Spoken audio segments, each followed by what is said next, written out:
the long-term horizon. Control of block space. I cannot overstate how important it's going to be. Crude math, with 144-ish blocks per day, probably more like 147 actually. And you multiply that out, you find there's about 53,000 blocks per year. And we could argue about how many blocks or how many transactions will typically fit in there, but let's just say 4,000 for right now. Well, that means there's about 200 million base layer, I like to use the word resolutions instead of transactions, but 200 million transactions per year. Now, there may be a few things that can be done to make that a little better over time, but it's not going to change, in my opinion, by any order of magnitude.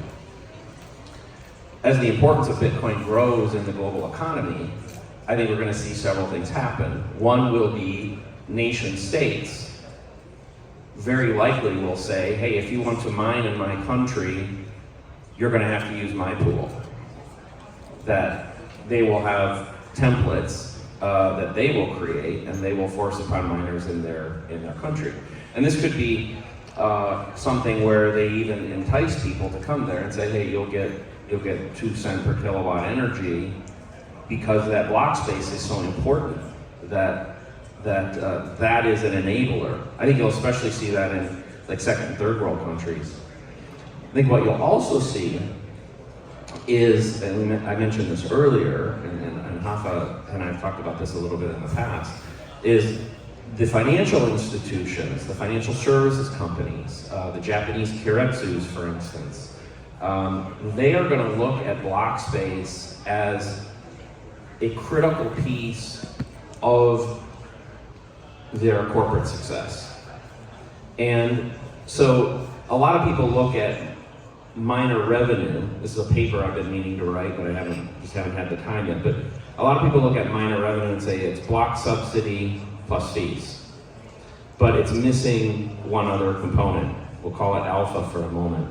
And that is the value of that financial transaction to the person putting it in the block. So if I'm a financial institution and I can include a transaction in a block that maybe has a profit of 10 Bitcoin, that's part of that economic equation. And it's part of why I think it's silly when people talk about minor variance in the fee market, because it's a lot more about the ability to control the timing of the transaction and the cost of the transaction. That will have, for a lot of these companies, a lot more economic value. So what does that mean? That means that as that becomes more prevalent, it means that it's unlikely that you can just assume that you're going to be able to pay your way to the front of the queue all the time. It will get harder. But what we can do to soften that is have a lot more miners, have a lot more block template creators, have a lot of small and medium-sized miners, have miners that are not under the control of a nation state or under the control of some of these big financial institutions.